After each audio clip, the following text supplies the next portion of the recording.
Hey, GLP-1 Plus SideZ community. Before we jump into the podcast, please take the time to leave us a 5-star review on whatever audio platform you're listening to the podcast on. Share your story and how the podcast has helped you. This will help us get referred up in the audio platform so that we can reach more people that need our help, our support, and guidance from our doctors. Help us get loud and change things. Are you interested in understanding GLP-1 medications like Ozempic, wegovy, or Mounjaro? Then join us on the Plus SideZ Cracking the Obesity Code, the groundbreaking podcast helping people change their lives one episode at a time. The Plus SideZ Podcast is a disruptor. We're breaking down barriers, smashing stereotypes, and sharing inspiring stories that'll leave you feeling informed and empowered. Join us every week to learn from doctors who are specialists around GLP-1 medications like Ozempic, wegovy, or Mounjaro.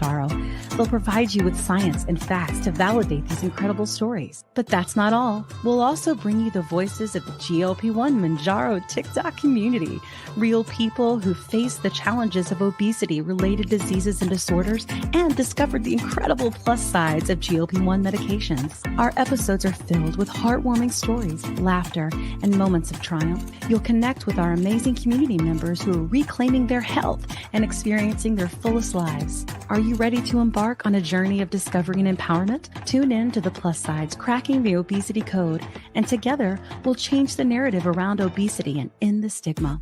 Subscribe now on YouTube or your favorite podcast platform and join our incredible community. Let's celebrate the plus sides of life together, because every story deserves to be heard. Every life deserves to shine, and everyone deserves access to expert knowledge and medication. The Plus SideZ Podcast. You're not alone. It's not your fault. Hey everyone, before we dive in, I really want to share something personal with you. About, I want to say like 8 to 10 months ago, after losing 100 pounds on GLP-1s and keeping it off for a long time, I started regaining out of nowhere, and I was terrified. But I also started having hot flashes and bouts of crying and snacky cravings and waking up at 3 a.m. unable to go back to sleep. It turns out I was in perimenopause. So I started hormone replacement therapy, which is also called HRT, through a telehealth called Winona that specializes in this. And it changed everything. And now I'm sleeping better and my hot flashes are all but gone, thank God. And I feel like myself again. And it turns out that you can actually start perimenopause as early as 35. And well, I'm 46 and she's here. HRT has really come a long way and there's just no need to suffer anymore. So if you're like this and you're in the same boat, you can check out buywinona.com and you can use the link in our link tree to save some money. Want the fastest working GLP-1? For half the price, Ro now offers FDA-approved weight loss injections cheaper. With results you can see faster. Lose 15% of your weight with the formula from Eli Lilly that hits not one, but 2 hormones to curb hunger and nausea. Weight loss faster, confidence higher, price cheaper. See if you qualify at ro.co/TV.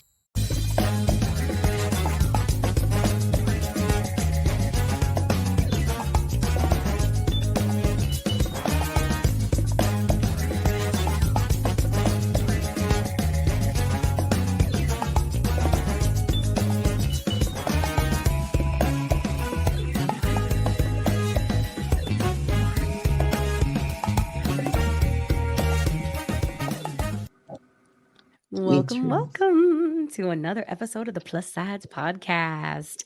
Hey. How is everybody? We've got Dr. Contessa already in here. Why? Because everything's a hot mess. There are massive storms coming through from the hurricane. So we're just like, we're rolling with it because we don't want to lose Kat, and Kat's the one that's like leaving us a lot right now. So we're just going to get started. Hot Mess Express tonight. Hello.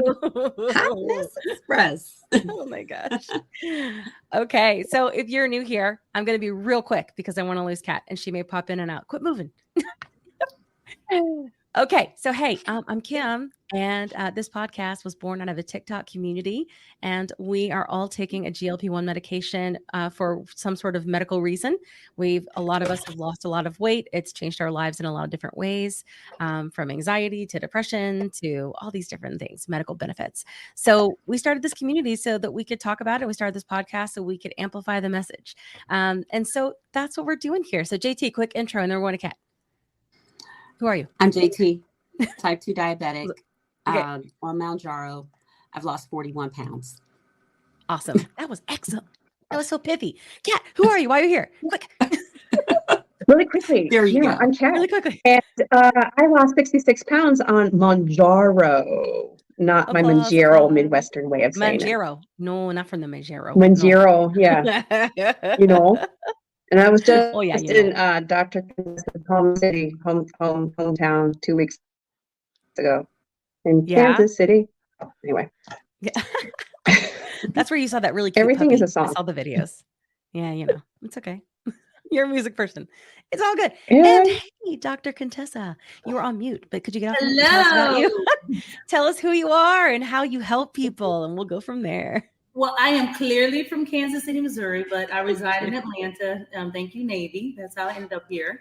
And I consider myself a preventive and occupational medicine doctor. I'm double board certified, working on quadruple board certified. I want to get board certified in obesity medicine and addiction medicine. Time was crazy, so still taking those boards, but it hasn't happened yet. It's happening this fall. But and I initially trained in family medicine, and what I do now is I have my own integrative and functional medicine clinic. And the reason I actually have that is a big part of kind of what you guys are discussing. Preventive medicine is actually a specialty that is concerned with essentially prevention of poor outcomes, making you live healthier, better, stronger, amazing lives. And so one thing that we do is try to prevent disease. And of course, if you already have disease, to prevent an organ damage and early death. And a big part of my job, actually working in a major government facility, was doing medication-assisted weight loss. And so I've been doing this kind of work for a very long time. And I was able to help a lot of people for free because, of course, working for a government facility, we provide medicines. And it's shocking that we talk about everybody not having access to these medications, but we do understand that the healthcare system is really a sick care system. And so it's been, in public health, I have a degree in public health as well. We always talk about that pyramid. We spend all of our, straighten my arms. I have a crooked pyramid? I should know better because I'm a Delta, so I have to do pyramids all the time. So let's just do that. And I'm allowed to do that. So looking at this pyramid, the bottom is where we spend all of, don't do that. The bottom, see, this she just got a mess. No, I'm just playing. She always got a mess. I love it. I literally love it. But at the bottom of the pyramid in healthcare is where we spend all of our money, which is actually in the sick care system. And at the very, very top is prevention. So we spend very little money. And I ultimately wish that we can turn it upside down and spend most of our money, because look at that heart, on all of keeping people healthier. But it's just not the way it is right now. Not in America. No, not in America. Yeah. Although it's like I hear even in, so we had Alex on our show, whose last name I already forgot. Don't kill me, Alex. Who was on our show a long time ago. And there you go. Thanks. Yeah, no problem. And he was on our show a while ago, and he was specifically talking about how it's really great there. If you break your leg, you're going to get amazing care and immediate. But if you want anything that's like preventative or anything that's, what they consider, I don't know, elective, if you will, then you're going to have to pay for it. And he was saying, and even like a couple $100s a month for Ozempic is very, very expensive there. So he's like, it's falling apart here. So, it's like, I don't know what equals good anymore, because it's like that. I feel like we always look to, I think, EMEA and that sort of region as, like, that's what makes sense. And then I hear from other people that that's not good. So I feel like there's got to be something in the middle. What are we missing? Right. Yeah. Yeah. Deep question of today. I love it. You're absolutely right. Yeah. So what about your practice, and like we hear about this a lot actually really in this community about sort of like the concierge type of, practice and what that looks like and how that works.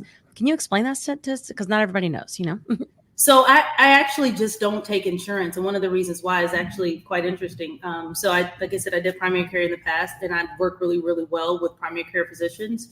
But the challenge was for me is that some of these things that I feel are very important are just, they're just not covered. And so I am I feel like more of a a gap. I feel those gaps in the system. For instance, I spend a lot of time with patients when they come in for weight loss.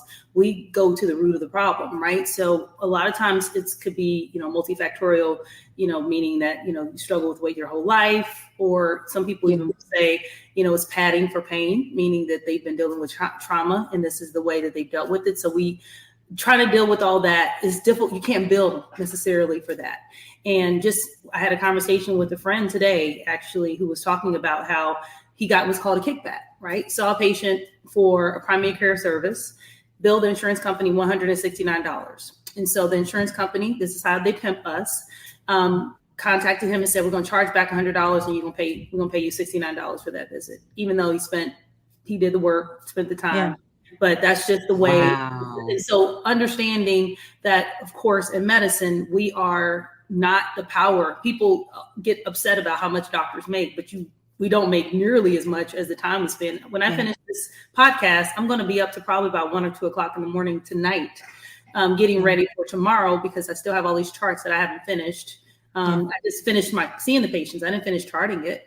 And so that's the challenge. That's the challenge, that we unfortunately don't have the power to necessarily always get what we deserve. And so a lot of times I spend time with my patients talking to them about these things. And we've been prescribing these medicines, believe it or not, for a very long time.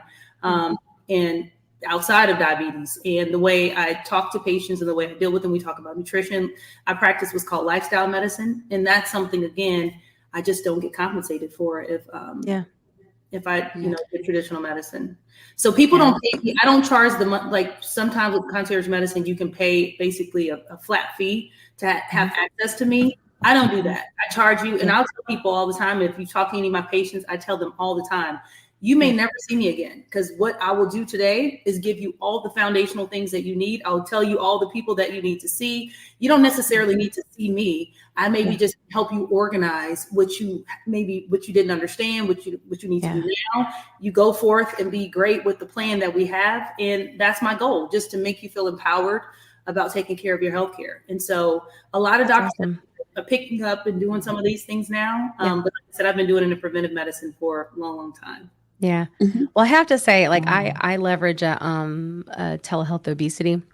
I have a regular doctor. I have all the doctors in the land. But even with mine, which I think is very good, it's not like that. No one sits down and goes like, okay, for this, let's talk about this. Okay, here's what we're going to do here. It's not like that. And it is a flat fee that you pay. I mean, a lot of telehealths are like that. So that's really interesting. And I think that's a really big gap. It's cool that you're able to find a way to fix that, Can I first apologize, though, for my peers? I feel guilty. I have to. A lot of times I spend a lot of time apologizing for what we aren't doing a great job at. Unfortunately, we don't necessarily learn that in our training. We don't learn it in medical school. So I apologize to you that is happening for you, because that shouldn't be. Yeah. And I think we're shaking up the system a lot right now, with the way things that have been. And if anything, what I'm learning about more insurance through the show is that they're screwing the doctors and they're screwing us too. You know what I mean? It's like, I don't even know what we're paying for anymore. Like major medical health. That's it. Like if you end up in the hospital and you have some sort of dire disease, and even then they may still find loopholes to find a way for you to get your care. So it's really bad, You actually said something quite interesting. Do you know certain primary care doctors get a kickback for keeping patients out the hospital? There's a fee, like a bonus that they get at the end of the year. What? Yep. Wow. Yep. So that's how they're incentivized? So that actually is, again, and when you look at some of the things that people spend time on, there's a reason. And one of those reasons is they get compensated for it. Me talking to you about childhood trauma doesn't necessarily get me compensated, but it helps you at the end understand why it is that you eat when you're stressed out, or maybe some of the maladaptive behaviors that you never understood why you do it. It helps you understand it, so we won't convert from one bad behavior to another one once we make some tangible positive lifestyle changes. If we understand what we need, then we can move forward. But we just don't want to create cycles that repeat themselves over and over again.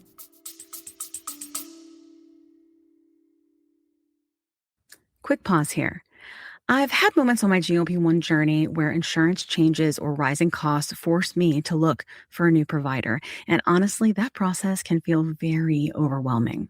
But that's why the Plus SideZ Podcast is partnered with GLP Winner to give our subscribers a resource To help them make that decision easier, GLP Winner is a comparison platform that lets you explore telehealth providers in all 50 states, whether you're looking for brand name medications or compounded options. You can see pricing up front, read reviews, and get a clear picture of which provider might align best with your needs. Check it out today at glpwinner.com/plus-sides. That's glpwinner.com/plus-sides. Don't forget the Z. Let me tell you a quick story. I was telling Kat how I was regaining weight after my 100-pound loss using GLP-1 medications, and I was having snacky cravings and waking up at 3 a.m., and I had hot flashes, and I was worried. But Kat was like, listen, I went through this last year. It's perimenopause, and I started HRT, and she used this company called Winona. So I started going there to see if this was something that was going with me. Turns out it was, because I'm 46. And it's been amazing. It's taken a while to find the right dose, but once I did, it's just been huge. I've been sleeping. I feel more myself again, and the hot flashes are gone, which is really bad. So I will tell you, it's just been so big for me. And so I wanted to partner with them on the podcast because obviously many of our listeners are going through the same age range and definitely are having these issues. And there's just no need for you to suffer. So if you go to the link that's in our link tree, you can click on that and save money. If you go there and you meet all the criteria, this might be something for you to try. So I just wanted to make sure you had this great resource because it's just been such a big difference for me and Kat. Again, you can go to the link in our link tree and get what you need.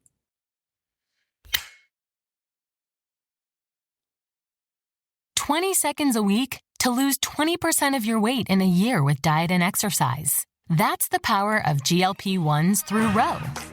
Ro helps find the medication that's right for you, based on cost, availability, and your weight loss goals. Losing weight with GLP-1s is possible through Ro. Yeah, which is for sure what's happened in my life, and I know Kat and I both have had, childhood trauma, issues with binge eating disorder. And both of us have just seen like a complete 180 from being able to take these medications. And it's amazing the mental work that I've been able to do because my body can handle it. Do you know what I'm saying? Like I could never get in that place before to do those things I need to do. And that's what's, I think, like, honestly, that's the miraculous part, is to be able to get your body in a state to be able to do all the things you've always tried to do, but always failed at because your body wasn't responding, Yeah. It's so cool. But I love that you're thinking about everything that way and they're coming at it full circle. That's super neat. Yay. Go ahead. No, I was going to say, it's my honor, and I actually think it's a privilege to practice medicine.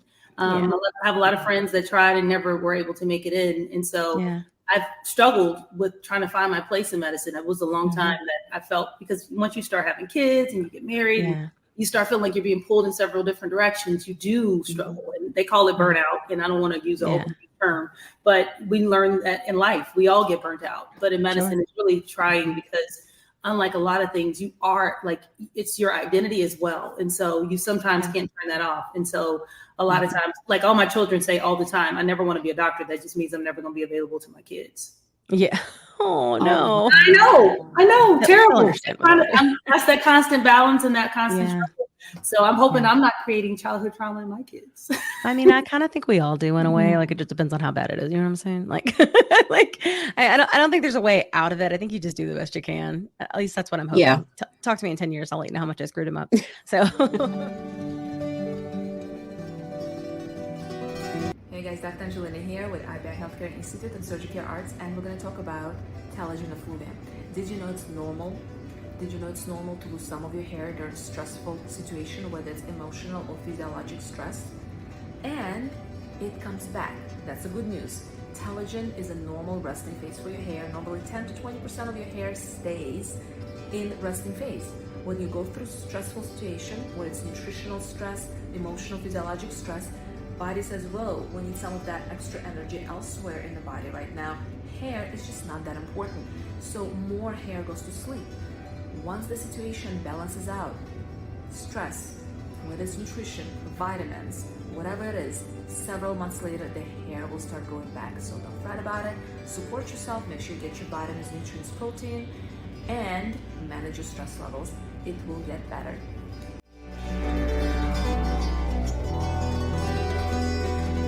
As I've been sort of learning more about these really since we launched this in April. And I've been learning more about, these medications from the different, medical practitioners we've had on the show, as well as from people in our community, right, that have been treating themselves like coming from tech marketing. I think about things in use case, right, like her diagnosis. So when I think about the different reasons that they take these medications, and I think at the beginning, I was very judgmental. So I've been really examining my bias as I've gone through this, especially lately. And yes, I did see the Barbie movie, and that is what started it. But I started thinking, this, what I've learned, like on its face, is that these medications are about health, right? So if we're treating health, why am I looking at somebody that I think looks skinny to me because of, my own bias, or because I think it's like based on societal norms? Why am I looking at them when they appear to be skinny and judging them when truthfully they could have something metabolic going on? I can't see food noise, right? I can't see things that are wrong within their body. So why am I making that judgment? Like, why would, you can't. You can't. Yeah. That's one thing that's off label for that. And a lot of people will talk about, they'll talk about that. I remember that was kind of a big conversation when you look at when medicines are FDA approved, right? There is a clinical indication. We in science, my favorite word is data. So I may nerd out a little bit on you, but that's okay. We like data. JT and I love data. Yeah, nerd it. We love that. Right? So when you run an experiment, you have like a null hypothesis, which basically means that there's going to be no change, right? We're going to we're going to do these things, but the outcome is going to essentially be the same as me doing nothing, right? Whatever the status quo is. And so that's kind of that's what you assume when you run an experiment. However, you hope and pray that your experiment, what you're looking for, the study question, is going to be answered in a positive way. Meaning, I think if I start this medicine, it's going to lower people's blood sugar and, reverse diabetes. You hope that, but the null hypothesis is that there'll be, for the most part, no change. Nothing will happen. And so what happened with these medicines is that not only did they treat diabetes and improve A1C, they also were found to lower your risk of dying from major cardiovascular events. They were found that they lower your cholesterol. They actually lower your weight. So that was the byproduct. That was like a not expected, but that was one of the things that they found when they, were able to do the experiments. And so, of course, after the fact, when you had one study question, but you find these other uses for the medication, kind of like with Viagra. Viagra was actually medicine that was being tested for high blood pressure. Didn't really work well that way, but what they found was that men were getting erections. And so that they were able to pivot and use it for that reason. And so that's kind of what happened here. And so it's shocking to me that people a lot of times will not understand. I almost wish that when it comes to diabetes, that we would almost address it and treat it like we do autism. It's on the spectrum. You're on the spectrum. Totally. When you're obese, when you have prediabetes, you're on the spectrum. And I don't think anyone would say to a child who maybe doesn't fit all the criteria for autism, you really shouldn't be going through physical and occupational therapy, speech therapy. You shouldn't be going through. They wouldn't do that. You shouldn't have counseling because you don't fit all the criteria. And that's almost what happened here. Like people somehow or another feel like there is some special, like, I'm entitled to this because I fit the criteria, but actually the criteria is pretty arbitrary and it changes. Yeah, totally. And we now treat prediabetes just as aggressively a lot of times as we do diabetes. Yeah. I think I think that's super interesting. It's like, I was thinking about how so many times we're having to justify why we take this medication off label. We're saying things like, but I don't want to be on the other side of an A1C I don't want to be on. Like, I'm really trying to avoid an additional disease, and we try to justify it that way. But then I just kept thinking, well, what about these people that are trying to be on the other side of a BMI? Like they're trying to not be, 30 plus BMI, but they are struggling with weight. And eventually we know based on set weights and all the data that we have now, they're probably going to end up there, or there's a good chance that they will. So I feel like even saying that someone can't use it for 10 or 20 pounds, honestly, I think it's wrong. And I didn't think that before, but I do. It's just like what you're talking about is basically, you're early adopter. Like you already know what the future is going to hold. And eventually that's going to be the case. Nobody will basically be looking at anyone's journey and saying it's not beneficial for you to try to lose weight, understanding that there are poor health outcomes, despite what your A1C is, with just purely being overweight and obese. And so it is it's a diagnosis of its own. And for anyone who, by the way, who struggle with their weight for the majority of their life, it is to me cruel to tell them that this is to try something that has been helping other people is just, no, you should just do diet and exercise, which is outdated. And it's not clinically sound advice unless you're going to be completely plant-based and basically nothing processed and live on the Daniel fast. Then totally. Wow. Who's doing that in 2023? Never, ever, ever. Nobody. No. Nobody. And maybe if you live in another country, but this food is not the food. Even in other countries. I mean, I've been all over the world, and everywhere I go is, the process is the reason that you had to kind of do that is because when you think about food insecurity, there's a reason why we started to process things, because people didn't have access, right? There was always this fear of not having any option. People starving is truly, an option for some people. So you had to find a way to get it to people who didn't have access. But we've taken that in a whole other direction, that had nothing to do with Skittles. They weren't talking about Skittles. They were not referring to that when they were talking about needing substance and feeding babies that couldn't get nourishment. So, that is so key, because so many times, and especially now with me being overseas, so many people, especially in the States, talk about, the FDA just allows so much in our food. And I'm not saying that they don't, but you're going to have processes everywhere you go in the world. But with that being said, with the world and different with travel, the world's your world opens up, and the world of GLP-1s seems to be opening up. So do you work with patients who previously didn't have access to GLP-1s and are now taking them as part of a program? And are you seeing an increase in overall health with your patients taking GLP-1s? Yeah. So, just to be clear, again, like I said, I've been doing this for a long time. And so before it was liraglutide and dulaglutide, which we thought were game changers, daily injectables. And so then we got. What was the other one called? I didn't mean to interrupt you. Liraglutide, what was that? Saxenda and Trulicity. And those are daily. And they still work pretty well. They're not working as well as Semaglutide did. And then now Mounjaro. And, there's going to be a new one that is going to come on the market that is, I think, retatrutide. Yeah, no one has decided it. Retatrutide. I don't know.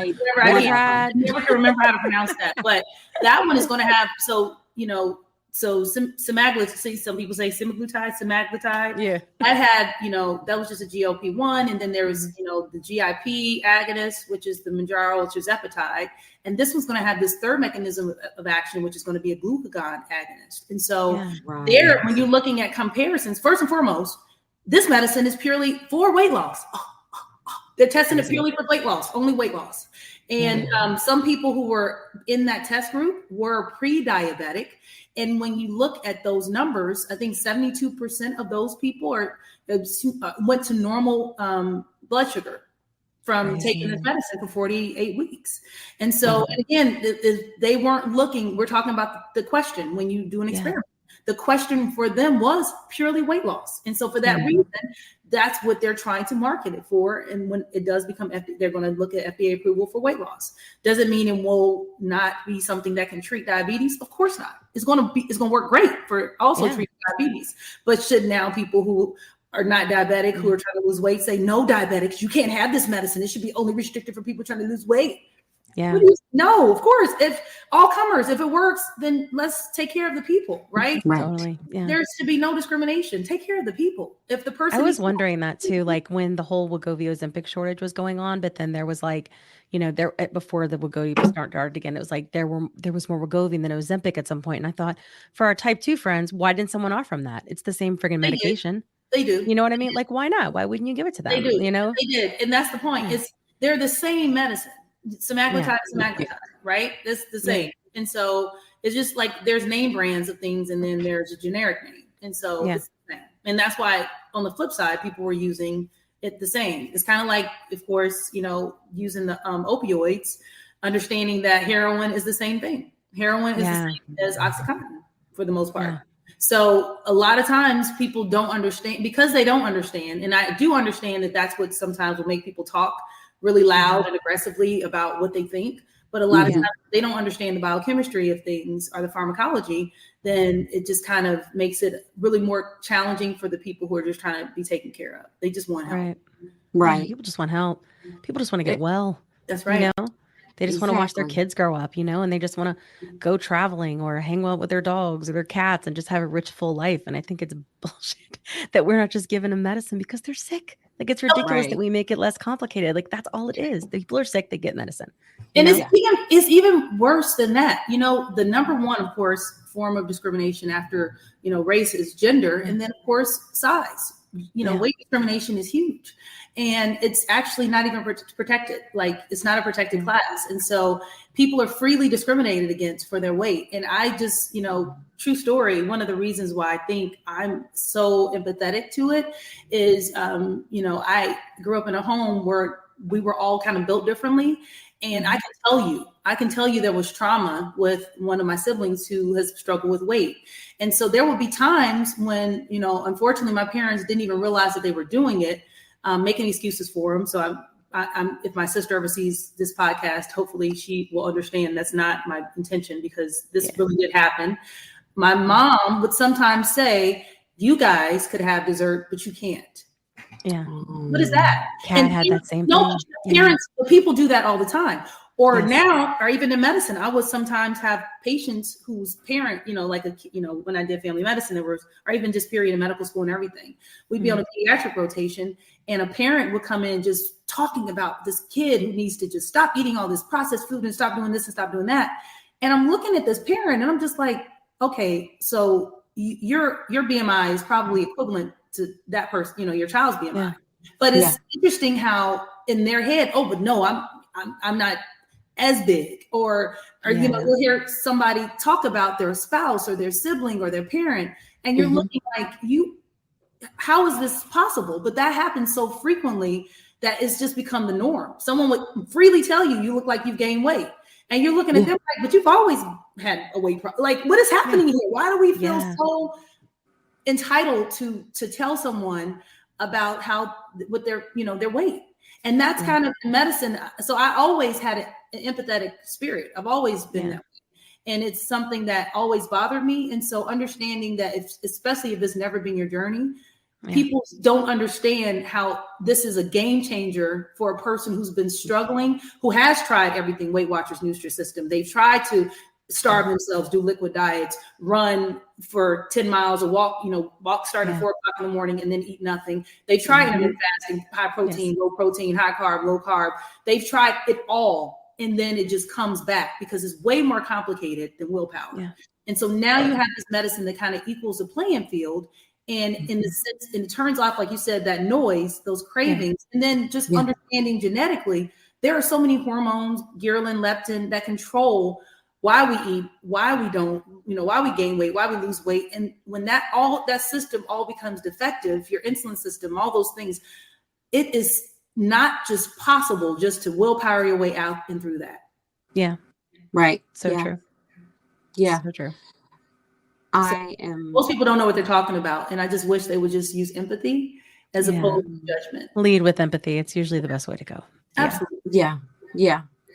It always works. Empathy and kindness.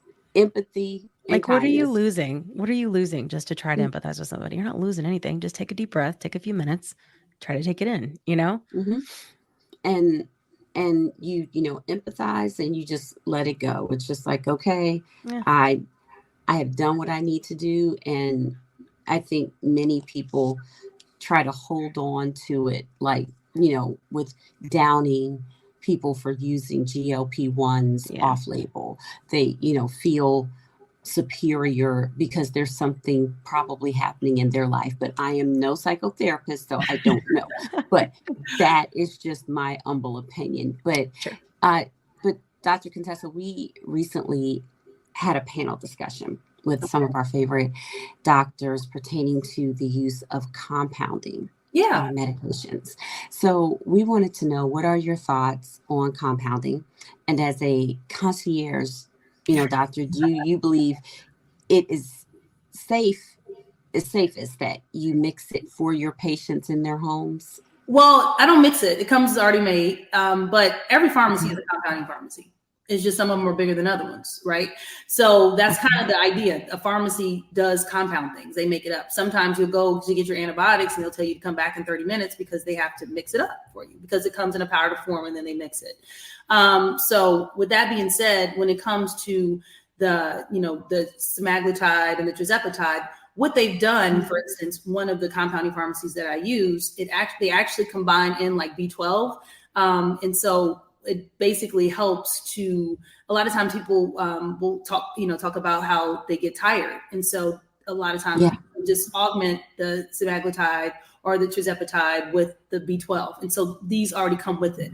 Or just understanding, again, working in the world that I work in, I work with a lot of people who they're not actually trying to lose weight. They're about optimization. So bodybuilders, people are super healthy. And so they've been using peptides and using IVs and things like that for a long time. And so when you are working with these, some of these newer things, AOD, they'll mix it into the medicine. And so essentially make like a super compound that has a more bigger bang for your buck, so to speak. And so when it comes to the trade medicines, like it's just the straight medicine. It's just straight semaglutide. And the other thing that they do is first and foremost, let's just debunk this whole myth that we don't use compounding pharmacies. If you go to any dermatologist, I promise you, they're probably going to send you stuff from compounding pharmacies because the data a lot of times doesn't necessarily match the FDA approval or understanding. That we use, for instance, I did a TikTok about my hair, right? Now I was losing my edges. And so the over-the-counter dose of minoxidil is really low. And so what dermatologists have found is that not only using a higher dose of minoxidil and mixing it with some things like, retin-A and certain types of oils, they use the compounding pharmacies to essentially use the new data and today make that available to their patients. And so compounding pharmacies, you can't just go and open one. You can't just, the formula is out there. It's like, for instance, if I say I want to make banana pudding, right? And I go on Alexa, show me recipes. The recipe is out there. Is it good? I like, this is the one I like. I like the one with 12 already in it. And so that way I don't have to upcharge my patients. We just can have it already combined. They take one injection and they have it there. Or AOD has worked really well. AOD, and we just essentially, I found a compounding pharmacy that has it already mixed in, and people have been using that 2 or 3 years now. Some people. Wow. So with so many different, and like I said, I think people should access what they can afford, and I do hope and pray that ultimately everything, pretty much, when it comes from a preventive standpoint, is covered. Yeah. But some people have the luxury of having access to things immediately. And so they can go to a compounding pharmacy and say, hey, I want to do, an IV, right? People get IVs that comes from a compounding pharmacy. So that's what I'm saying. It's just understanding that it's not taboo. It's actually something that's very common. And it's just when people don't understand stuff, a lot of times they fear it. Yeah. It's so true. I mean, like when we were first learning about the liraglutide, we were learning that that was 2012. This has been going on a minute. And then Lisa, who was on our show a while ago, she was like, nobody cared. She works in pharma. She was like, nobody cared that I took it off label then because there wasn't all this going on. It's the hype, it's the shortages. It's the blaming of the fat people for the shortages, like anything they can do to shirk responsibility, and sure. It's like all of the anger is just misplaced, and all of the ignorance is just like, that's what we're trying to do here, like with this podcast. And we're small but mighty, I think we're making some changes. Oh, by the way, when you look at clinical endocrinology guidelines, and when it comes to treating diabetes, there's not one medicine that's on there. It's not like, the only treatment for diabetes is Mounjaro. It's not. The only treatment is Ozempic.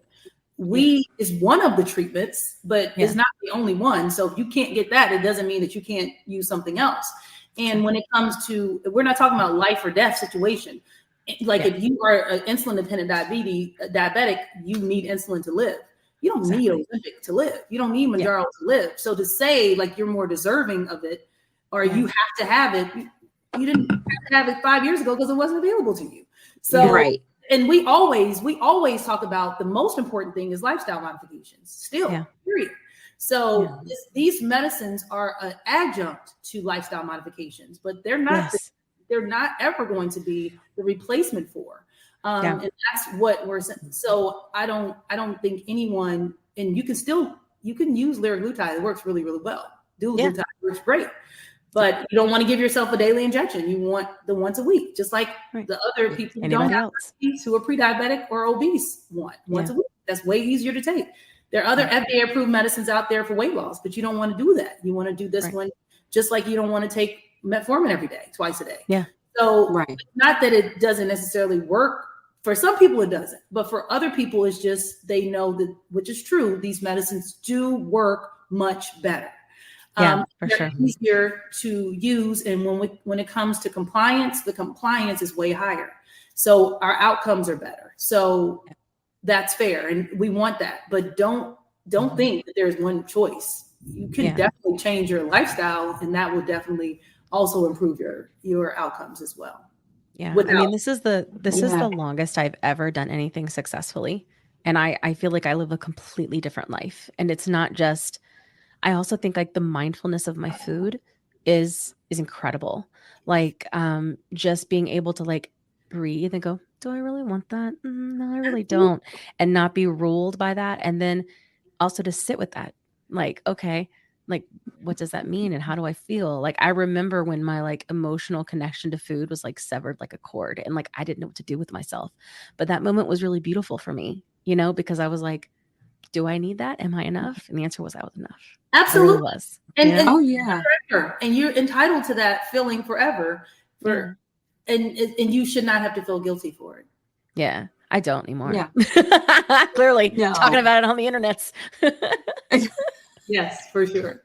She will make a TikTok, and we, are constantly in communication. And I'm just like, Kim, I'm so proud of you. I'm so proud of Kat. I'm so proud of the community, because I think it's been so many years of having to explain yourself and to justify things, and you just don't. And I know for me, and I'm not sure if you've heard of this, Dr. Contessa, and Kim, and this is just something off of our, conversation of, I've noticed that I'm processing emotions better being on these medications, that my mental health is better. Yeah. And I'm not sure if, you've heard that too. And Kim and I have even said that we don't know what all is in this, but it helps your mental health. Yeah. But then for some, it's the complete opposite, and they feel depressed. Yeah.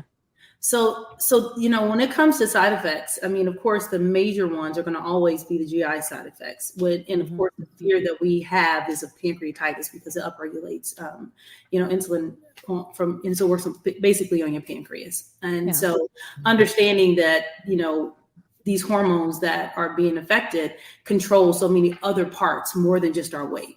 And some people, I've even heard, when it comes to insulin resistance, is type 3 diabetes, that Alzheimer's is type 3 diabetes. Yeah. And so understanding that elevated blood sugar, elevated blood insulin can affect your mentation, your cognitive clarity, that's true. And the effects that sometimes, even with antidepressants, sometimes when people are on antidepressants, it actually can, we talk about the risk of suicide, right? And how think that being more depressed can make you more prone, but you never know what something is going to do.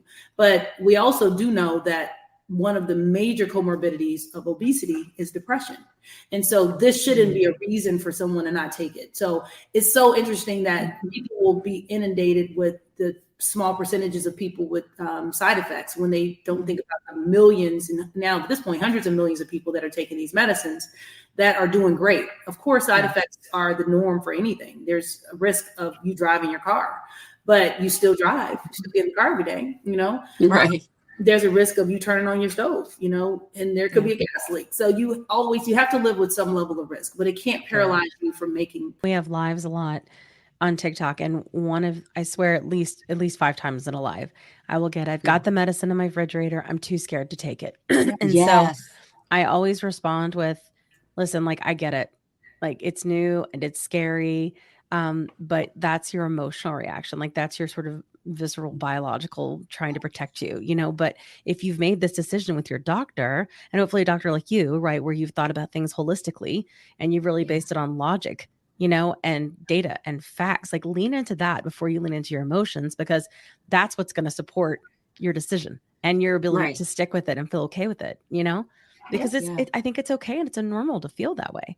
It's just about, if you let it rule you, then, what if it changes your life and you miss the opportunity, Look, and what if it changes your life? What if it changes your life? What if this was the answer that you've been waiting for? Yeah, exactly. It totally is. You've been waiting all this time to try. Yeah. You could have tried. Yeah. Thank you. Look, thank you for affording me that, because I just, and Kim is right. We do lives at least 5 times. You have the medication. And I always say, do you realize the great position you're in? Do you know how many people would love this medication? Sit in my way. I can give it to right now. Exactly. You can give it all to me. Don't wait. You can just bring it this way. Yeah. And I just have to be honest, I have absorbed the cost for people before, because I'll have a friend or, a colleague or something who basically would not try it because they were afraid. And I'm just like, but you are literally, your BMI is so high that you are at such a risk of so many poor outcomes. Like, just please, like, do it on me. This first month is on me. And this is before, this is just when I just read about it. And I'm telling you, it's just been, and then after that, it was just, they just won't inject themselves. And that's another reason why we even have the ability, and I like it anyway. I think, when you look at the data, the people who are actually not just taking the medicine, just grabbing it from their fridge, they're in an actual structured weight loss program with like behavioral interventions. And, we talk about so many different things. We check in every week. We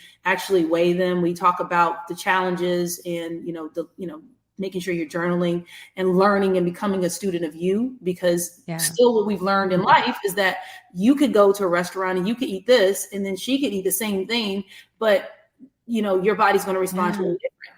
And so, so you have to become a student of you. It's so imperative to know, like, because ultimately you do have to decide, like, is this going to be something that you're going to be on for a lifetime? Because for some people, it is the answer.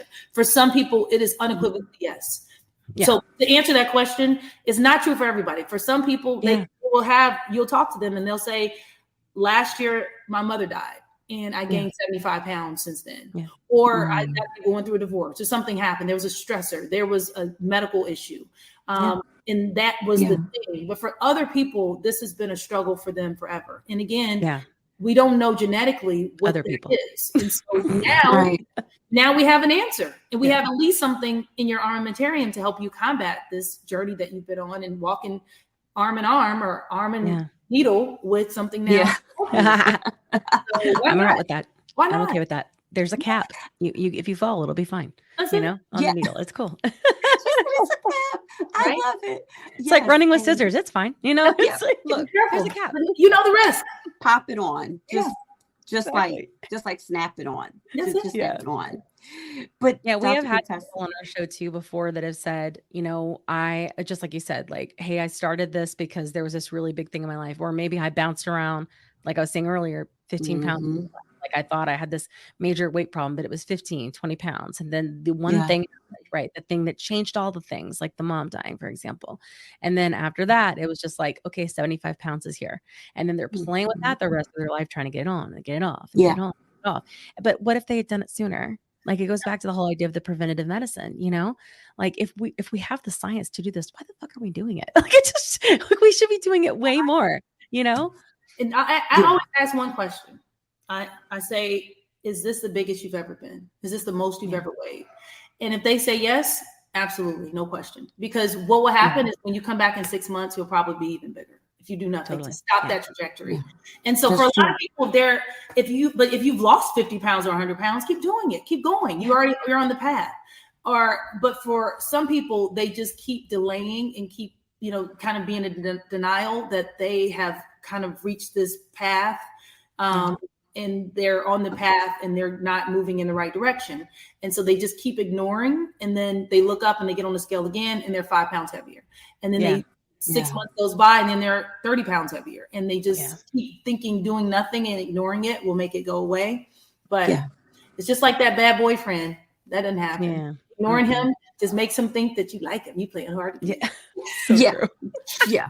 You know you won't, girl. You know that. Look, half the time you don't. You gotta block him. Okay. You gotta block it. That's what this The does. latest number. That's what these do. They block it. You change your address. She don't live here no more. You're no longer welcome. You're not accessible to her. Now you muted. You've already muted. You blocked. You become invisible. I'm gone. Yeah. Look, Love it. deuces. Deuces. You get filtered out. You going right to the spam. No, you don't. No more. That's what has to happen. If not, you just ignoring it. You're gonna be pulling right back into the, to those Twinkies and ho-hos and all that stuff. But sometimes it's not even that. Sometimes it's the ho-hos. Sometimes it's just not sleeping. Sometimes it's just as complicated as I don't sleep and I'm stressed out, and then I drink a lot of soda or I do things that are empty calories, and then I don't drink any water, and then I'm stressed out because I'm with someone who makes me feel bad all the time, and so those cortisol levels are super high, which makes me irritated. And so it's so complicated. But so it's not one answer for everybody. But what we know is that these medicines actually do help all of this. And you still, in order, it's all connected. But it's not that you will. So there's like a mistake that I think people will sometimes think like this is a magic shot. It's not that. When you look at, if you watch the commercials, they won't say people lose 100 pounds on these medicines. They'll talk about how you've lost some weight. But the reason that there's such a diversity is because for some people, they're only going to take the dose that makes sense for their diabetes, right? They're not tracking the weight loss. And so they stay at the dose that their doctor is saying, hey, this is the only dose that you need because of the, we're tracking your A1C and your A1C is great. Yeah. But they just don't, and they won't have access past that point because their doctor said you don't need anything higher. But for other people, they're tracking the weight. And so once they've hit a plateau, their doctor will improve or increase the medicine. And then they'll switch them. If they don't respond to one, they'll switch them to another one. Or, they'll work with them to figure out what the thing is, or they'll add on. Sometimes you even need to add on some other things. If we're looking at fatty liver disease, you may need to do some more aggressive things as well. But it's not just, I don't want to give people the misunderstanding that everyone is just saying you don't have to do anything. You don't have to make any lifestyle changes. You absolutely have to. But what is the difference with these medicines is in the past, you cut out all these things. You made these lifestyle changes. You worked out. You did 150 minutes of aerobic exercise, and then you hired a trainer, and you did eat all the right stuff. But your body, the scale didn't really move, or if it did move, once you took a day off, it came right back. You rebounded. That's why. And then you're like, why am I doing this? Why am I torturing myself? Why am I white knuckling? Why am I miserable? Like, screw this. If I'm never going to lose it, I might as well just quit. And then in 6 months, I do it again. You do it again. It's a terrible cycle of non-success. And you just get repeat offender at Weight Watchers for sure. Well, you get used to losing. And so you stop trying. And this now allows you to make lifestyle changes. And then in tandem with that, you have something to help augment those. And then you have a little win. And that propels you to continue to make those lifestyle changes. But I can tell you, I did a fitness competition. And I will tell you what people did not see was for months, I gave up my favorite things. And I know it may sound like an alcoholic when I say this, but I gave up my Prosecco. I did all this stuff. I would go out with my friends. I would go out with my kids, and I wouldn't do any of those. I would work out. I'd get up at 5 crack of dawn. It would not be dark when I left. It would be dark when I came back home from the gym. That's how early it was. And my scale, I would get on the scale, and sometimes it would even be more. It would be. So I got to a point where if I hadn't paid the money and like made that commitment, I would have quit because my body I was perimenopausal. I had to literally almost do like the Biggest Loser and restrict my calories to like so low, which is why people will tell you that sometimes these fitness competitions are great for helping you reset and just teaching you that you're stronger than you think you are, because it's a mind body thing. But it was not healthy. It was definitely not a healthy way that I did that. And so then what happened is I actually think I became a little body dysmorphic afterwards because I was so nervous about going back to eating anything because I thought I was going to just gain all the weight back. And so I then moved the other direction for a while. And so I had to figure out some way to stop like with this fear of food, you know. It became the opposite. It wasn't a healthy relationship. It was food will make me fat. Food will make you big again. It will. And so in my head, I just didn't know how to reconcile that because it was only two extremes that I had done. And for me, I've always been like a thick girl, you know. You know, I was always of my friends, I was kind of tall, but I was never ever slim. Then I was oscillate. I did the Miss Missouri pageant, and guess what I did? I ate nothing for as long as I could to get to the pageant, to get on that stage. I had a half a cup of cereal for breakfast. I can tell you because I did it every single day. Half a cup of cereal for breakfast. I then ate some salmon croquette because I was poor. I was in medical school. I ate some canned croquette for dinner. That's it. Nothing else. No sides or anything. The little small cans. And for lunch, I had a salad. And then I would work out in the morning and I work out in the evening. And then if I got hungry, I would eat some popcorn. That was what I ate and drink water. That's what I did for at least 2 months and worked out twice a day. Starved myself, essentially. And I got really small, but I still got to that pageant and I was bigger than those girls. Ooh, jeez. I know. And so that's what I'm saying. It's almost like nobody's the same. It's almost like there's no one size fits all. It's like, well, I'm saying though, is we have to combat this whole, this adversarial anti-food, thing that we teach people who are not physically the way that we think they should be, because you just tell them that your problem is you eat too much. And then people then say, okay, well then I won't eat. That's not healthy. So we don't talk about the benefits of the certain types of foods. And that's what we should be doing in tandem with the medication, teaching people why you need to eat spinach, why you need to eat kale, why you need to eat lean meats and avoid certain foods and, that are pro-inflammatory. And that's what we don't necessarily do. We just tell people just diet and exercise. What does that even mean? Right. What does that mean? It's like, that means don't eat. Means nothing. Starve yourself. Starve yourself. If you really want to be successful, don't eat anything. So exactly. Right. Like I don't do that. And that's what I'm saying about why I open my clinic and why I do it the way I do it, because I personally have been, and even again, going back to my mom, I'm 5'8". My mom was 5 foot even, 100 pounds dripping wet. And she would always ask me, why are you so big? Like, you're just so big. Oh, because I towered her. I was a full head ahead of, taller than her because I'm built like my father. And she didn't mean it like, in a bad way, but she, she just said that she meant it. Her feet were a size 7. I'm way bigger than a size 7. Yeah. So I was just physically bigger than her. And so I would hear that. And I would always have this like belief that I'm big. And so if you do that to people, and then you give them no tools to reverse that, or you do that to your children, or you do that to your peers, or you do that to your, spouse, or you do that to your, parents or friends, it just becomes this disordered pattern that unless you learn to be, use positive words and more, it sounds crazy, but it's so important. The word choices. The words are so important. I have, we were talking more so about our kids and learning, and I don't feel like, so my mom, I grew up very, very poor. And so we were taught not to waste, and to be very thankful for every morsel, which is not a bad lesson, but when you genetically are predisposed to obesity, then, it could be a thing. And I think that I just try to think about how can I communicate nutrition to my son now that I'm learning these things. So another behavior change, right, is how I mother around the subject. And it's difficult because, and I've talked about it on the show before, but my son is on the spectrum. My husband is too. And it's a whole different conversation around nutrition with a kid like that, and who would rather have like McDonald's hamburgers without the buns and French fries and, and like that kind of stuff. And so I was just riding with him one day and trying to figure out how to do it. And I was thinking about that, about the words. And I just was driving by a gas station and I was like, hey buddy, I want to talk with you a little bit about nutrients. And he was like, okay.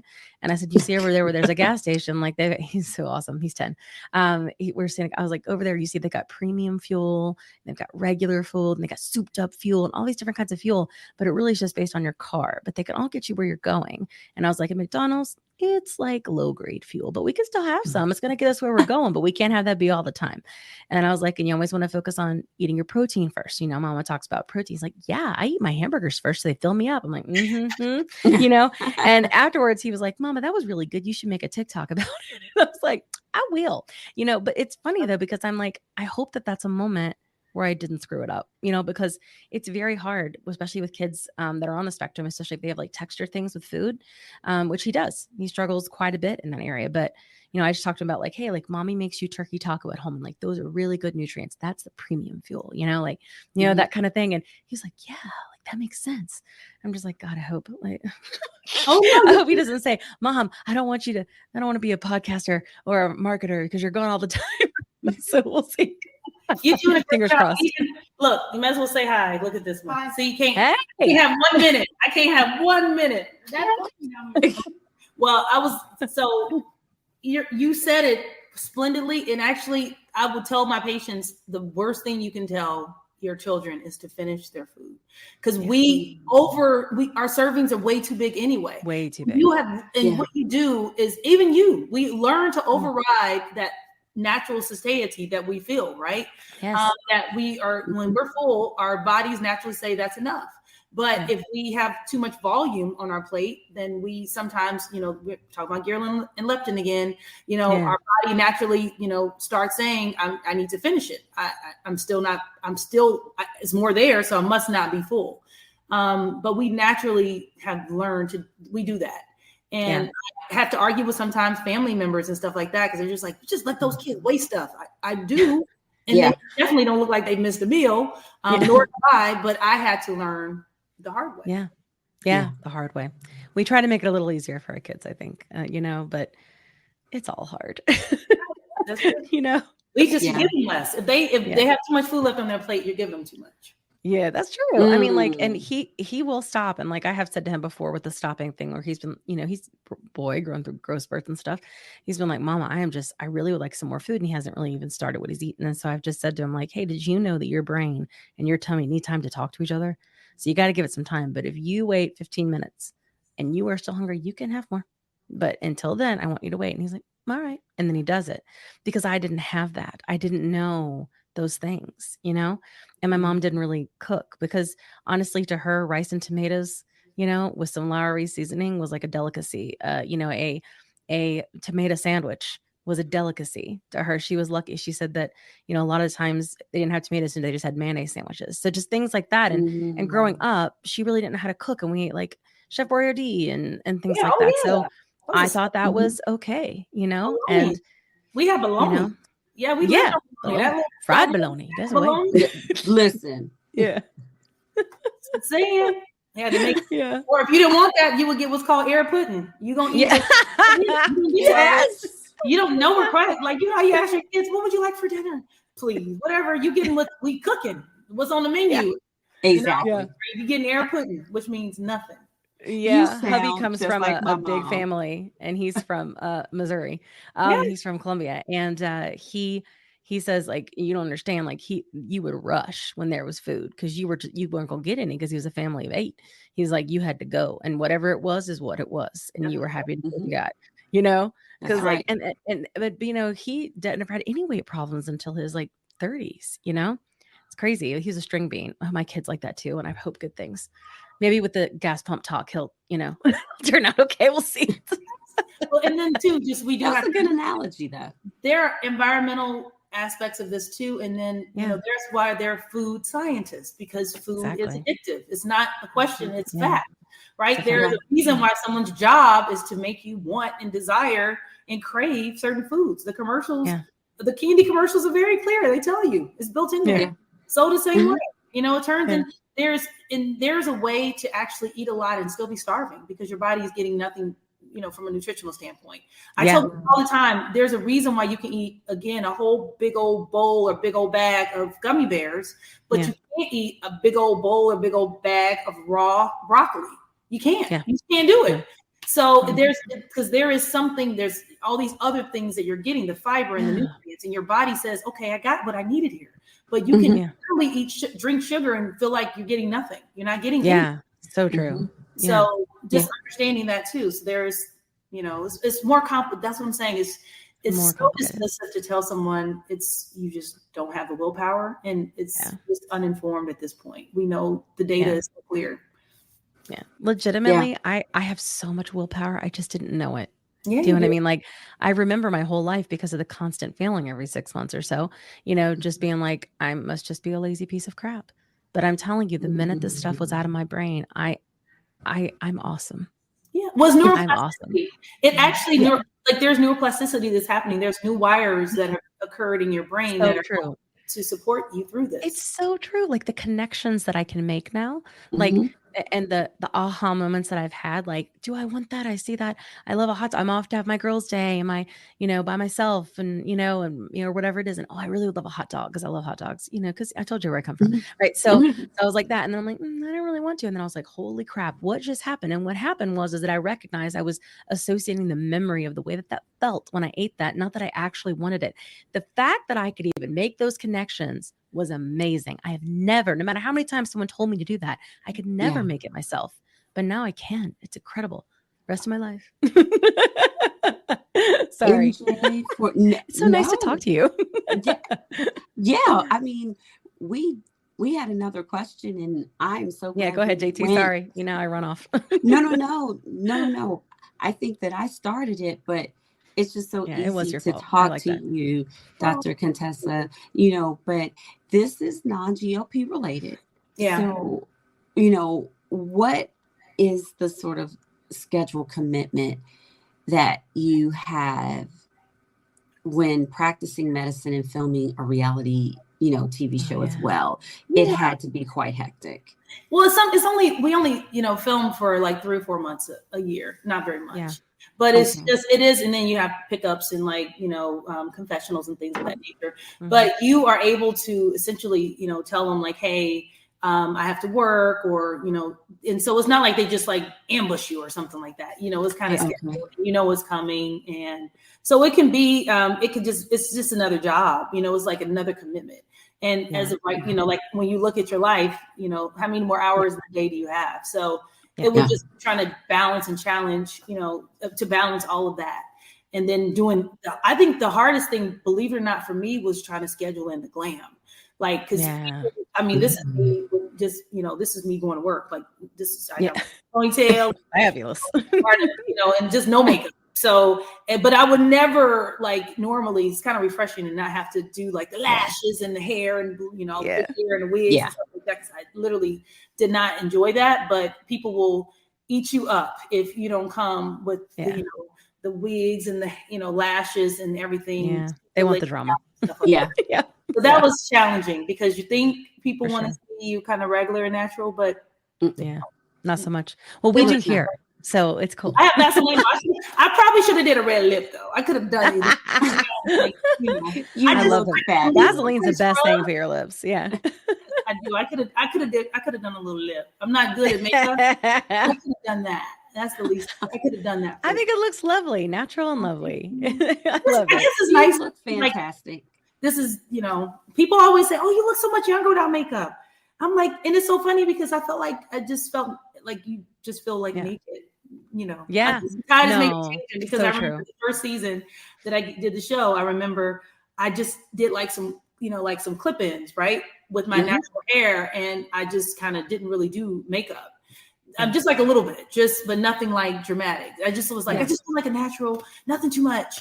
And people are like, "Oh my God, you need a wig. Your hair is so thin, and you need to do this and that." And I was like, "Oh, I thought I was pretty."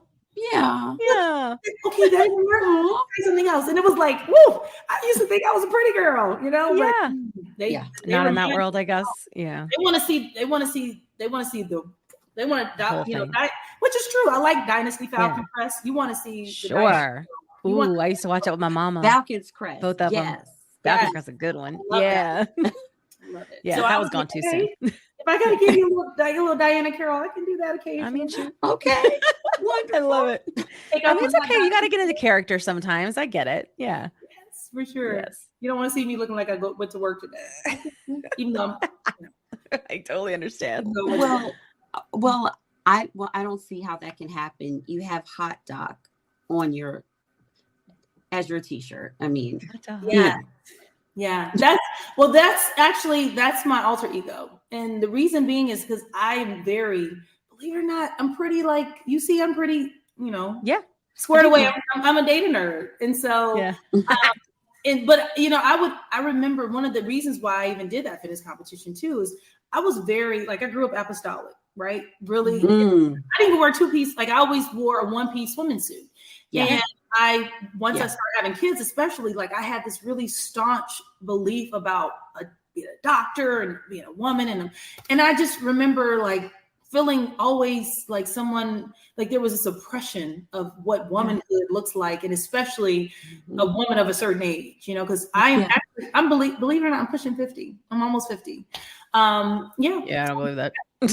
Thank you. I tell you, it's just we don't believe it. Living well, but one of the things that I would say that became challenging for me was I felt but sometimes I want to wear a swimsuit. Sometimes I want to cuss and drink a little bit. Sometimes I want to let my hair down when I hang out with my friends or go on vacation. And I felt this this oppression about just because I went to a certain school. And just because I have all these degrees and I have children and I believe in Jesus, but it doesn't mean I can't have a little Prosecco, or Jesus drank wine. Same, but you started feeling like that. And so I actually wanted to create almost it's a movement for people, but it was really a movement for me to free myself from all these mores and, beliefs about what I can and can't do and what I'm supposed to do. Yeah. So. Yeah, I mean, it's of no comparison, but I've been doing that a lot with fashion lately. What can I wear? And I was very much stuck in I don't want to look older than I am, but I don't want to be younger than I am. Why? Or I still have a lot of work to do on my body and my tummy, but so I shouldn't wear crop tops. Why? Why? If I think I look cute in it and I feel fashionable, then why? And I think you start to kind of question all those things when you're really examining at a certain age. What is my body and what is my life and what do I want it to be? What do I think about myself and all those things, which I feel really until I took these medicines, I couldn't, I just didn't, I was just sort of stuck, it's immovable, And you kind of realize too, at some point, it's billions of people in the world. Girl, ain't nobody checking for you. Nobody cares. Do what you want to do. That's what you. I remember being on the beach, and I was super worried about what I was wearing. I'm walking around and I'm looking at all these elderly people with literally their penises out. Kat said that too when she just went to France. She was legitimately nobody gives a crap. They all naked and hanging out. Everything's hairy and dangling, and I was just oh. So this is how we do it. Okay. Well, and it's I just felt honestly, no one's paying it. Just to be clear, no one cares. Stop thinking that everyone is paying attention and looking at you. Do whatever you do. You just literally do you. Yeah. And that is so free. It's so freeing. But I grew up, growing up really, in that kind of evangelistic, evangelical Christian household. You do feel like you're misrepresenting your family and Jesus is watching and you've got to, my mom didn't even wear pants. Yeah. Oh yeah. I get that. Oh, you couldn't wear pants. No, she didn't. No. She just decided not. She stopped when she really, really got into, the word. She would not wearing pants. I don't remember exactly when it was, but I know when I was, definitely when I was in high school, she didn't wear pants. So I think about that. I had a mom who didn't even wear pants. So, so let alone, and but I see pictures of her when she was in high school, and my mom was a young mom. She had me at 18, so we kind of grew up together. She was a young person anyway, but even as a young person, that's what I'm saying. In her 30s and 40s, she didn't wear pants. So, so with that being said, growing up, I had to learn about being free, and I think sometimes though, when it comes to weight in particular, people will restrict what you are supposed to wear, and you just it don't matter about my weight. That just don't look good on me. Like, what are you talking about? Like, Yeah, totally. at least I have fashion sense. Like, what you saying? Right. What about you and your mismatch patterns over there? Yeah.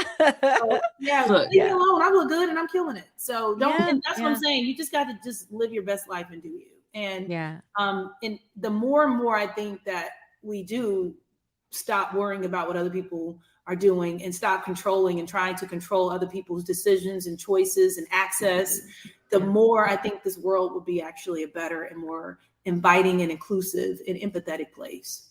Yeah, I agree. I think so too. Too.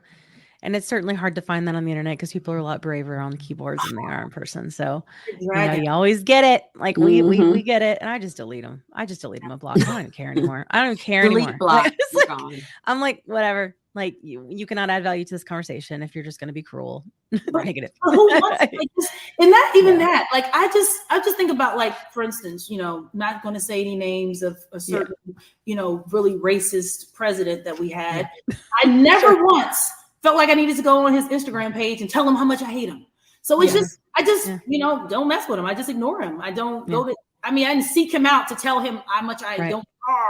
And so it's just, when people do that, you just already just want to pray for him, because you're just like, you have anything else to do today? I'm gonna pray for you. Yeah. You literally have to look me up and find my DM and then send me a message about, like, I should have put some info on. Yeah. Wow. Yeah. You need Botox. You need things like, I do. Your toe, what's wrong with your second toe? One's longer than the other. I'm like, what's this? I didn't even know.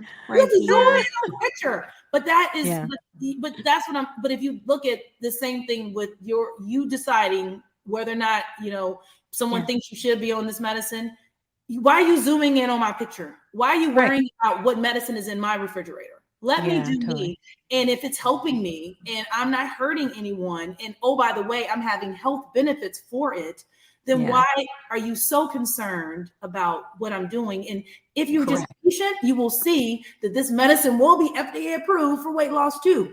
And we're talking about BMI 25 and above. And I would be hard pressed to believe that people, and then that's the other question. Okay, so we're talking about overweight.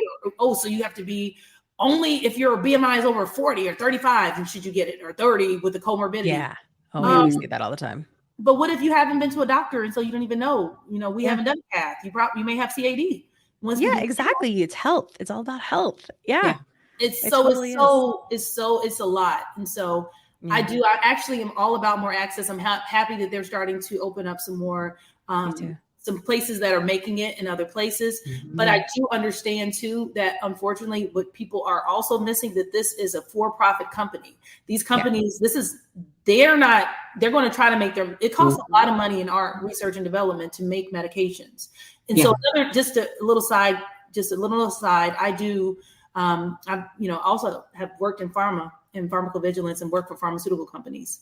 And so there's a lot of money that it takes for a drug to come to market. Yeah. They're in the hole, sometimes hundreds of millions of dollars before a medicine becomes FDA approved. So to get that money back, that's why they want to keep medicines outside of the compounding pharmacies. They want to keep that patent in place as long as they possibly can. And they want to generate the revenue, because they did spend a lot of money to get it to your bathroom or your refrigerator and into your bathroom, wherever it is that you inject. So it didn't just come out from nowhere, and it's not free for them. So I get that. But then the question does become, how can you make it more affordable for everyone? Because now we know this is a really beneficial medication. So how do we do that? And with the insurance companies also understanding that's not an altruistic business either. They're for profit. They're not about doing what's best necessarily for you, because they fully know that there are a litany of other medicines that work perfectly fine to treat diabetes. And oh, by the way, ultimately, if you needed insulin, which is mad cheap. So it's cheaper. Right. But remember when it didn't used to be though, and people were like dying because they couldn't get their friggin' insulin because it was so expensive? And see, honestly, and that's the point. Once there's more access, because more people are making it and it's more available.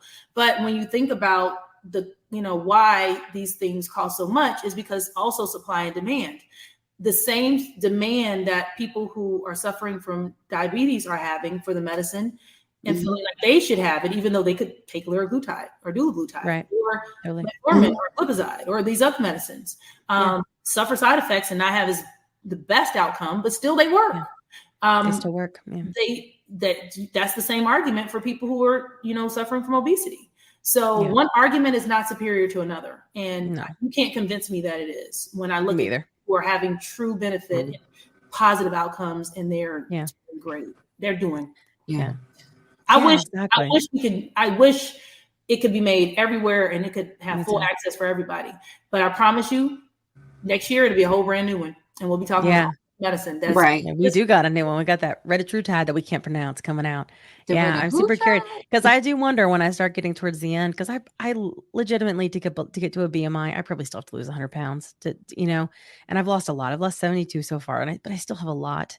Like we're talking, I'm 40, I'm gonna be 44 this year. Like I've been at this a while, so it's like I'm a year in and I figure I got another year at it, but here I am on 12.5 of Mounjaro, right? So part of me is like, is that it for me? Does it stop working? Do I need to try retatrutide? So it's like, I don't even know what equals forever for me.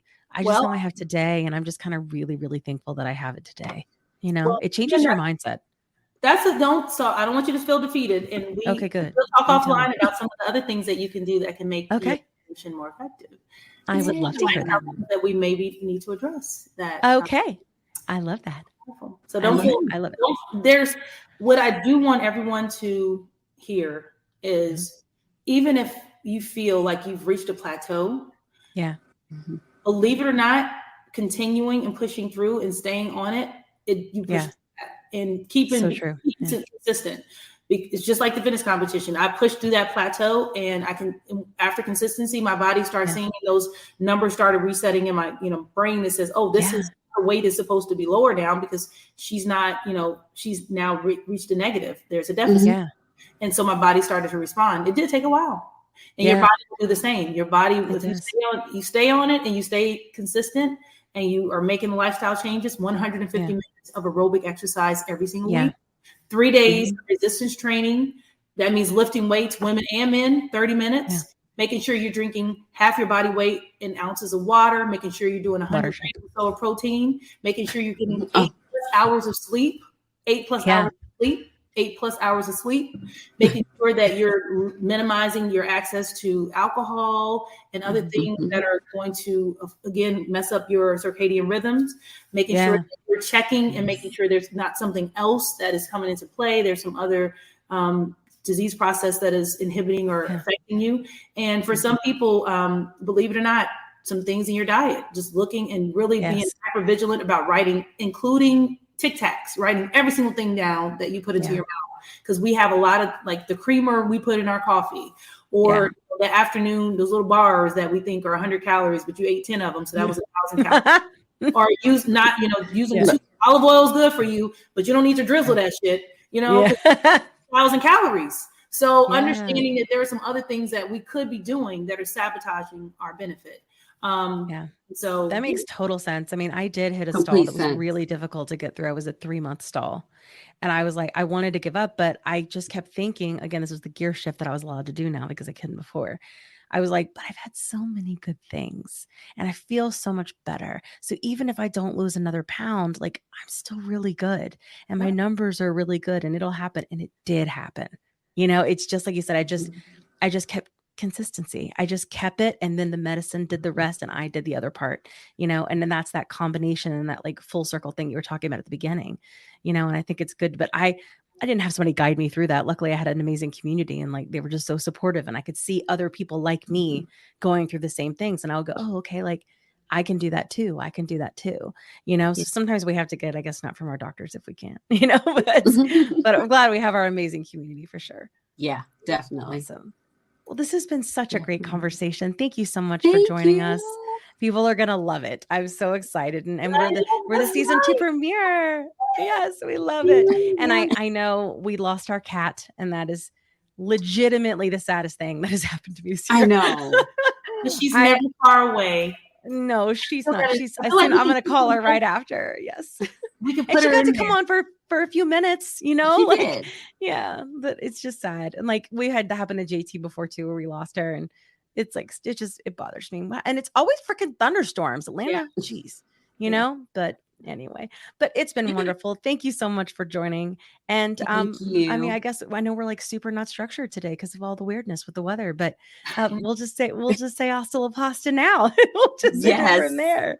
Thanks so much, guys, and we'll talk to you next week. Welcome to season 2. We already got the whole month planned out, so we're so excited to have you, and we got more coming. Yes. Thanks so much. Bye.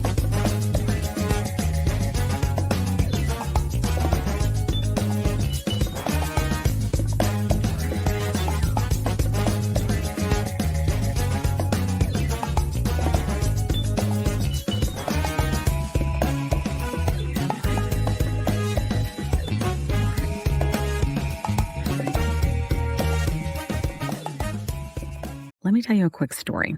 I was telling Kat how I was regaining weight after my 100-pound loss using GLP-1 medications, and I was having snacky cravings and waking up at 3 a.m. and I had hot flashes, and I was worried. But Kat was like, listen, I went through this last year. It's perimenopause, and I started HRT, and she used this company called Winona. So I started going there to see if this was something that was going with me. Turns out it was, because I'm 46. And it's been amazing. It's taken a while to find the right dose, but once I did, it's just been huge. I've been sleeping. I feel more myself again. And the hot flashes are gone, which is really bad. So I will tell you, it's just been so big for me. And so I wanted to partner with them on the podcast because obviously many of our listeners are going through the same age range and definitely are having these issues. And there's just no need for you to suffer. So if you go to the link that's in our link tree, you can click on that and save money. If you go there and you meet all the criteria, and this might be something for you to try. So I just want to make sure you had this great resource because it's just been such a big difference for me and Kat. Again, you can go to the link in our link tree and get what you need. Today's episode is brought to you by Ro, a telehealth platform that's changing the game of GLP-1 access. What sets Ro apart? Ro understands the challenges of navigating insurance hurdles and the skyrocketing prices of GLP-1 medications. That's why they specialize in getting insurance approvals for GLP-1s. And if insurance is a barrier, they go a step further by prescribing brand name zepbound vials for prices close to those of compound GLP-1s. With Ro, you're not just getting a prescription, you're getting a partner in your journey that's helping you access affordable treatment and guiding you every step of the way. Whether it's insurance approvals or cost-effective alternatives, Ro is here to make sure that you get the medication you need. Visit ro.co/plus SideZ with a Z today to see how they can help you take control of your weight management journey with affordable, accessible care. That's ro.co/plus SideZ with a Z, making healthcare work for you. Check out the link in our show notes for more details. Are you interested in understanding GLP-1 medications like Ozempic, Wegovy, or Mounjaro? Then join us on the Plus SideZ Cracking the Obesity Code, the groundbreaking podcast helping people change their lives one episode at a time. The Plus SideZ Podcast is a disruptor. We're breaking down barriers, smashing stereotypes, and sharing inspiring stories that'll leave you feeling informed and empowered. Join us every week to learn from doctors who are specialists around GLP-1 medications like Ozempic, Wegovy, and Mounjaro. They'll provide you with science and facts to validate these incredible stories. But that's not all. We'll also bring you the voices of the GLP-1 Mounjaro TikTok community, real people who face the challenges of obesity, related diseases and disorders, and discovered the incredible plus sides of GLP-1 medications. Our episodes are filled with heartwarming stories, laughter, and moments of triumph. You'll connect with our amazing community members who are reclaiming their health and experiencing their fullest lives. Are you ready to embark on a journey of discovery and empowerment? Tune in to the Plus SideZ Cracking the Obesity Code, and together we'll change the narrative around obesity and end the stigma. Subscribe now on YouTube or your favorite podcast platform and join our incredible community. Let's celebrate the plus sides of life together, because every story deserves to be heard. Every life deserves to shine, and everyone deserves access to expert knowledge and medication. The Plus SideZ Podcast. You're not alone. It's not your fault.